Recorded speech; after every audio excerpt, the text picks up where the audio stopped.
Hey fans, this is Pat Combs, former Phillies left-handed pitcher, and you're listening to Sports and Rants. And we are back. This is Sports and Rants with Brett and Pants. I'm your host, Brett Suto, along with my co-host, Glenn Pantalone. And we are on live with former St. Joe's basketball player, Dwayne Jones. Dwayne, how are you doing today? I'm good. How you guys doing today? Oh, we're doing great. Thank you so much for joining us. Oh, sure. It's my pleasure. So, Dwayne, have you had a chance to watch the St. Joe's basketball season, or do you check the box scores every once in a while? Yeah, I haven't got a chance because I'm overseas right now. I haven't got a chance to watch any of the games live, but I have been able to kind of follow along with the team, with the box scores and everything. Guys seem, season's been, well so far. Unfortunately, we lost that last game to Villanova, but, hopefully we'll be able to pick it back up. Now, obviously, we have the star player DeAndre Bembry playing for us. What are your thoughts on his situation and what he should do, whether it's at the end of the year? Should he stay with St. Joe's or should he go out to the NBA? Honestly, that's really for him to decide, him and his family. Me personally, I had a similar situation, my last year at St. Joe's where, for me, I had actually graduated, so I had decided to leave. But, if he feels like he's ready, then, that's what he should do. But, the time at Hawk Hill is precious. So, if he comes back for another year, that would be great. Now, you must still be surprised that Phil Martelli is still coaching to this day. What are your thoughts on that? And do you think he'll still continue to coach in the future? I think, Coach still has a great passion for coaching basketball, especially, at St. Joe's. He's basically been a lifer there. And, I think he'll stay there as long as he wants to. And, I think, right now, the times that I got a chance to talk to him, I don't think he's slowing down any. So I think, he'll be there as long as he wants to be. Now, in your opinion, what has made him be able to stay in St. Joe's so long and coaching so long? Is it that he's able to adjust year after year, or what's your thoughts on that? Honestly, he's just a great coach. I was lucky enough to play for him. I think St. Joe's is lucky enough to have had him for so long. He's a great coach. He's been able to, to adjust to his personnel year after year. And like I said earlier, he has the passion, for greatness and the greatness at St. Joseph's. You were with him for 5 years. In what way specifically did he help with your player development, with your skills level, or just maturity throughout college? Honestly, it was great being there. He helped me establish a work ethic, on and off the court. He helped me become a man, honestly. I came there at 18. I left at 21. And I felt like I was well prepared for life on and off the court, due to being there with Coach Martelli. Now, that's one thing. We've talked to Coach Martelli before. He really instills in his players that even if you don't go on to play basketball professionally, you have to be a good person all around. What are some of the lessons you were taught from Coach Martelli? There was a lot of lessons. There was no excuses. They were showing up, to work hard every day. You had to balance, your classwork, your family, your stuff on the court. And, I think, for me personally, he did a good job of, allowing me to, work on my game, giving me plenty of time for schoolwork, classwork. But, when it was time to work on the court, he was on us. And, for me, I cherish that to this day. My work ethic, came from obviously my father, but, secondly, Coach Martelli.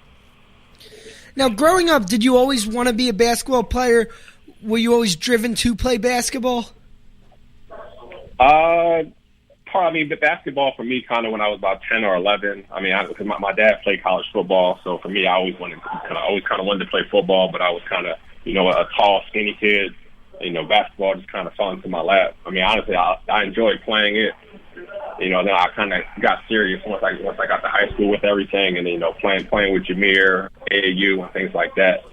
And then once I got to St. Joe's, honestly, I didn't think about playing professionally. I was just let me get to college. And then once I got to college and realized that was an attainable goal for me, with the help of Coach Martelli and my family, I was, able to pursue that.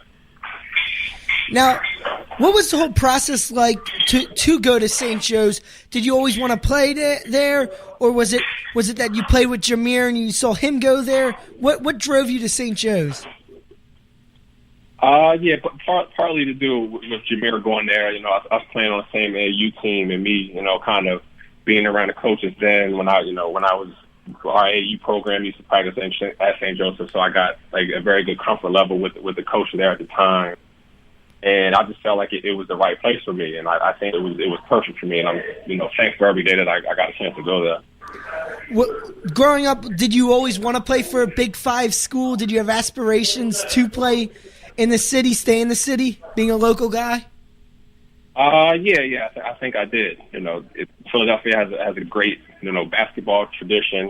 With the Big 5 along with Drexel, and I was happy that I was able to put myself in a position to where I was able to go to, a Philly school. Now, being such a good player out of high school, you must have had a lot of schools looking at you. What set St. Joe's apart? You mentioned the aspect of playing with Jameer. Was it something Coach Martelli brought to the table, or was it just the school in general? Honestly, it was just the school in general. I mean, like I said, I had a great, feeling about the coaching staff. But, once I got a chance to kind of, come to campus, visit it, I thought it was, the perfect. I came from a, small high school. And, St. Joe's just, to me, felt like family. And it was just a great fit for me. It almost sounds like it was a no-brainer for you to come to St. Joe's. When you were first season, you were redshirted. What were your expectations coming to St. Joe's? Obviously, being the man, the star in high school, I had expectations of, just kind of continuing that, my first year. And obviously that wasn't the case because I was behind a lot of fifth-year seniors. So, my first year basketball was kind of rough, just adjusting to life on the court. And, then, just kind of basically being a practice player was rough for my ego, but honestly, I think in the long run, it was, the best decision for me because I was able to sit back, learn, get accustomed to, college life on and off the floor, and I think, it prepared me well for what I needed to do and what I needed to work on for the following year. Now, one thing about the teams you played for at St. Joe's, where a lot of the guys were very local-based, a lot of guys from Philadelphia or the Philadelphia suburbs. What brought you guys all together? And everybody seemed to be a great player out of high school around the area. What made that such a great team? I just think we all just trusted each other. We all knew that we all had each other's back, and we all just trusted what each other would do for one another. I don't think anybody on that team you would ask them. Nobody was like, oh, this is just Jameer's team, or this is just Delonte's team, or this is just Pat's team. It was our team. From 1 to 15, everybody had each other's back, and we all just worked hard and pushed each other. Now, when you came in, obviously you played with Jameer, you said earlier in your high school career. Did you have any expectations going in that this team would be great one day? I had some inclinations. I remember talking to my AAU coach, probably my senior year of high school, and I remember we were kind of talking about it. And he said, man, I think if you go to St. Joe's, I think you guys are going to be pretty good in a couple of years. And he actually ended up being pretty right about that. Like you mentioned, the team was unbelievable in a couple of years after you decided to go there. What put it all together and what made that team so great to have that undefeated season? Honestly, I just think we all just grew together. I mean, that foundation of the team was all basically, seniors and juniors. I had been there for 3 years. Pat Delonte had been there for 3 years. Jameer that was his fourth year. Tyrone's fourth year, and I just think we were able to grow together and learn. And I think just kind of fit perfectly at the time. Now, what set that team apart from previous years? You said you guys grew up together. Was it that you guys just felt more comfortable together on the court? Was it better chemistry? What in your opinion, clicked that season? Yeah, I think it was just good chemistry because, like I said, Jameer was there for 4 years, Tyrone was there for 4 years, John Bryant had been there for 4 years. So I think at that point, the nucleus of our team had been together for 3 years at the time. And then, Chet Stokaitis, Dave, Dwayne Lee, they had been there for a couple years. So I just think it was just a natural growth of us. And it just, everything just clicked. To go more into the growth of the team, I'm interested to hear your thoughts on Phil Martelli and how, when you first got there, I would have assumed that he would be more hands-on with the development of you and the rest of the team. While when it got to the undefeated season, was he more hands-off and just managing the team and less developing players? And did you see any changes in his coaching style throughout your time at St. Joe's? Yeah, I mean, I would say, as a freshman, he's definitely more on you. And I think, as he, as you feel him out, he feels you out, and you guys grow to trust each other. I think, especially for, that our, undefeated season, I think he had more trust in us. Like, I'm not going to say he sit back and just kind of let us do what we wanted to do, because that definitely wasn't the case. I think he was on me as much that season as he was my freshman year throughout my whole time. So he was on us, but I think he trusted that we knew what we were doing. Would you say that season everyone came together and basically understood their role, what their role would be on the team, and that's why you guys melded so well together? Yeah, I believe so. I think, there was, from what I saw from my time there was nobody complaining about, oh, I wish I got more shots, or, oh, I wish this was happening, I wish that was happening. Everybody, accepted their role and tried to maximize it for the betterment of our team. Now, looking back on it now, each and every game that you kept going undefeated, kept winning games, what were each experience like, and what each new game was like? Did you guys ever feel nervous or felt uncomfortable out on the court that you may lose? Honestly, no. I mean, we never really paid attention to the streak, honestly. I mean, we just kind of took it game by game, and I think that, has to do with Coach Martelli. We just focused on the next game. It wasn't, oh, we've won 10 in a row, oh, we won 15 in a row. It was, let's win the next game. You obviously, that's the right way to go about it from the player's perspective. From the media's attention of the team, how did the team handle it, or how did you handle it specifically? How the more and more media attention as the season progressed? I mean, it really wasn't that big of a difference. I mean, I think that this school did a good job of, sheltering us from what they could. I mean, I don't think they let it get too overwhelming when it came to us as players. We just really kept focusing on the game. I mean, yeah, there was, ESPN was there and others were there, and they were talking about us and, magazine covers and things like that. But, I mean, I think they did a good job of just allowing us to focus on, school first, but then, continue to focus on basketball. And like you mentioned, each and every day was more successful. Each and every game was more successful with all the media coverage and all the attention this small school was getting nationally. Did you put any extra pressure on yourself to perform better in the games? No. I mean, I just knew what I had to do. I knew I had to go out there and defend, rebound, score when I got a chance, set good screens for my teammates, and just go all out. And, hopefully, the result will be good. I think everybody thought, if you do your job, then we'll be in a good position to win. As you mentioned, you were seen as the rebounder, the big guy on the team, and it's not really a position, being the leader in rebounds, that gets the most attention. How did you brush that off? Maybe you're not the best scorer, but you contribute with the rebounds and the defense. Did you just understand your role and knew what it was going to be going into that season?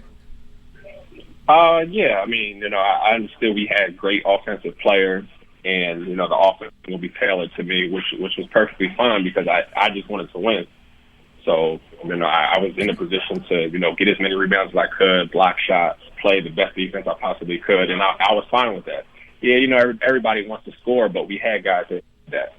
So, I just accepted my role along with the other big guys, John Bryant, Dave Mallon, everybody. We just accepted our roles and just tried to maximize it. Now, your team's first loss would come in the A10 tournament. Looking back on it, how disappointing was that, or was it a much-needed break? I mean, it was disappointing just in the fact that it was the Atlantic 10 tournament, and it was something that, it was a goal for us to win at the beginning of the year. Our goal wasn't to go undefeated. It was, to make the NCAA tournament, win the Atlantic 10, and unfortunately, that loss, we weren't able to do it. So it was very disappointing, but yeah, I think it allowed us to, kind of gain some focus to realize that no, we weren't invincible. And then, like you said, you'd get into the tournament, be that number one seed. To you, was there any surprise? There was some controversy saying a small school maybe shouldn't have got a number one seed. Was there any surprise for you going into the tournament? No, not at all. I mean, like I said, our goal was to just get in the tournament. I mean, yes, it was really nice to, to be a number one seed, but we just wanted to get in the tournament, and we knew what we could do once we got there. And like you mentioned, you guys really succeeded in the tournament, getting to the Elite Eight, where you would face a disappointing loss to Oklahoma. Looking back, what was that moment like to lose that game and see the culmination of an amazing season come to an end like that? I mean, it was very disappointing. I occasionally think about that game. I've never actually sit and watch, that whole game through, because it was very, hurtful. Just, to know, when that game was over with, that our team was no longer going to be that team. I think that was the, most disappointing about it, to realize, that these guys are, not everybody in that locker room is going to be back the next year. So that was kind of, the worst part about it. And looking back on that game, do you think anything maybe should have been done different, maybe defended people differently, or do you think you guys played it the best you could? I mean, I think I think we played well. I mean, I believe we had a halftime lead in that game, and I think we played well. I mean, it came down to basically a last second shot. I mean, it's 50-50 at that point. I mean, I think we played well. Obviously, we would have liked to win the game. But I mean, honestly, I can't think of anything that we could have done, differently. From a personal standpoint, I always, whenever I lose, I always say, "Oh man, I wish I could have played better." So I mean, personally, I'll say, "Oh, I wish I could have done more." But you win and you lose. That's what happens. And like you mentioned, after that game, after that season, the team would basically be dismantled. The two leading scorers of the team, Delonte and Jameer, would go on to go to the NBA. But the following season, you guys would find more success winning the NIT tournament. Looking at that, what was that like? That was fun. We started that year a little slow. Obviously, kind of the hangover from the year before, and like you said, losing our two leading scorers, we still kind of had to find ourselves. That was also another great coaching job by Coach Martelli. We started off slow. We kind of had to pick ourselves back up, and, we were able to, be successful at the end. Now, you're seen as one of the best rebounders in Big Five history and St. Joe's history. Looking back on your college career, what are your thoughts on that, being still considered one of the best St. Joe's rebounders and defensive forces in the history of the school? I mean, I take pride in that. I mean, that was my role, and I tried to maximize it. Honestly, I'm just happy to have been on winning teams. That's really what, if anybody, I just want people to say, when Dwayne Jones was at St. Joseph's, we were winners. So that's all that really matters to me. You obviously have had a lot of great memories at St. Joe's. What is one that stands out to you, that one you think back to all the time? I mean, there were so many, great memories for me at St. Joseph, both on and off the court. For me, I met my wife at St. Joseph, so that's obviously, number one for me. But, there's so many great memories, of, road trips and, just things that we did, it was just, to have that family, to have those brothers, from St. Joseph's. It was just a great experience there, and like I said, I appreciate it every day, being able to have one to St. Joseph. Do you still stay in contact with the guys that you played on that undefeated team with? Yeah, I mean, I try to, we're all, older now with families and other things going on, and, guys are busy and things like that. But, whenever we get a chance to, we try to talk to each other, whether it be a group text message or things like that. We try to stay in contact. Life kind of, once you leave college, life kind of forces you to go your own way. But, we still talk when we can. Now, after your career at St. Joe's, you would go on to play in the D-League and then to the NBA with the Celtics and the Cavs. You really found your home in Cleveland. You really performed well there. What was that like to step on an NBA court for the first time and know that you're on the biggest stage for basketball? It was a dream come true. For me, it was a lot of hard work and a lot of effort and agony and things like that. And I cherish being able to have competed at the highest level and to have done well. Obviously, I wish I would have had a 10-11 year career, but that wasn't the case. But to have been able to play at the highest level for 5-6 years, it was great. And especially with those Cleveland Cavalier teams, you played on some really good teams there with LeBron James. What's his demeanor like, and what made those teams so good? I mean, he's the ultimate leader, and he leads from example. I mean, he was the hardest working guy on the team, and you would expect that from your superstar. I mean, he was always first one in, last one out, and I think everybody kind of fed off of that. To go more into the leadership of LeBron, what more could you tell us about his work ethic besides just being the first one in, last one out? Yeah, I mean, he's the best player on the planet, and there's a reason why, and it's definitely his work ethic. I mean, he puts in the work. There's no denying that. I mean, like I said, first one in, last one out. Getting up jump shots, watching video, in the weight room. Focused every game, knowing that he needs to perform for his team, and that's a great characteristic of a leader. Now, after your time with the Cavs, you would bounce around between NBA, D-League, and international. Could you just explain the difference to our listeners between international basketball and the NBA, and what sets it apart? Yeah, I think from NBA, it's the best of the best. I think overseas is a little bit more of kind of maximizing your abilities and your skills, and it's a slower paced game and things like that. I mean, there's obviously, like I said, there's obviously a big difference because NBA is the best players in the world. But I mean, overseas, there's a lot of good players overseas. Is there any place in particular that was your favorite to play? You've played in a lot of places, still playing to this day. Is there any place international-wise or in the NBA that you just loved playing at?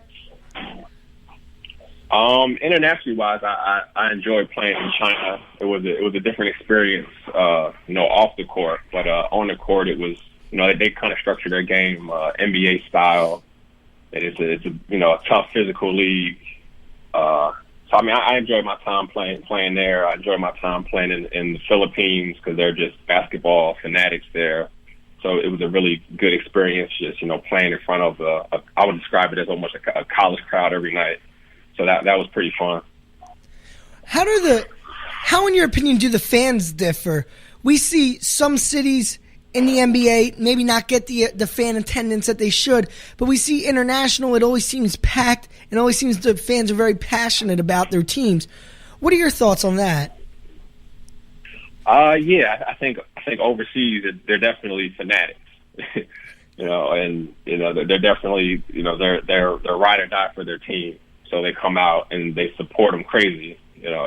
It's almost similar to like how Philly fans are. If your team wins, if your team wins, it's great, it's awesome, life's wonderful. If your team loses, it's the end of the world. In your thoughts and your opinion, how difficult is it, especially with the family, to keep moving around, keep playing for different places? I mean, I enjoy playing basketball. Yeah, it's difficult for my family because they're obviously, not with me now. They're home. My kids are in school. So, that for me, that's difficult. It's difficult for them. But, honestly, like, I'm playing the game I love. They understand. I'm able to support my family. I know I won't be able to play forever. So I'm just trying to just maximize it as long as I can, because I know one day I'm going to have to take the sneakers off. And that's a great thing to hear, that understanding that one day the game is over for a lot of players. In your opinion, how are you going to deal with that? And we hear different players maybe get into coaching, get into maybe training NBA players. Do you have any thoughts on that? Do you want to one day maybe become a college coach or an NBA coach? Yeah, I'm definitely interested in pursuing coaching. I think, from my experience at being at St. Joseph's, and now just being my 11th year being a professional, I think I've gained a lot of, work experience, life experience of, and I think I could be able to translate that well. I have a few, teammates of mine from St. Joseph's who, are coaches now that I've, kind of talked to about, and I think that's definitely something that I, would like to pursue whenever I'm done playing. To go more into the life of being an undrafted and free agent in the NBA and throughout the D League and going international basketball, how do these teams get in contact with you and the recruiting process for each team? Is there workouts for each team, or what's that process like? Well, the process is, most guys will have an agent, for NBA overseas stuff. Most guys have agents. Teams will get in contact with your agent and say, we're interested in Dwayne. Could he, come, work out for us, or could he come to training camp? And, then, sit down with your agent and talk about it and figure out if it's a good fit for you, to go, for NBA wise. Agent might sit there and say, Dwayne, there's, the team has, 5 big guys. They're looking for a 6th big guy. I think you can fit in well there. And then we'll pursue it. Or then an agent will be like, they got 6 big guys. I don't know if that's a good opportunity for you. So, for me, it was all about, having a good agent to be able to, put you in position to succeed. One question we like to ask on this show to former athletes and current athletes is the whole issue of high school, going right out of high school to play professionally, or going to college. You obviously graduated college with a degree. What are the differences between the two, and what are your thoughts on that, and how important do you think that degree is to get?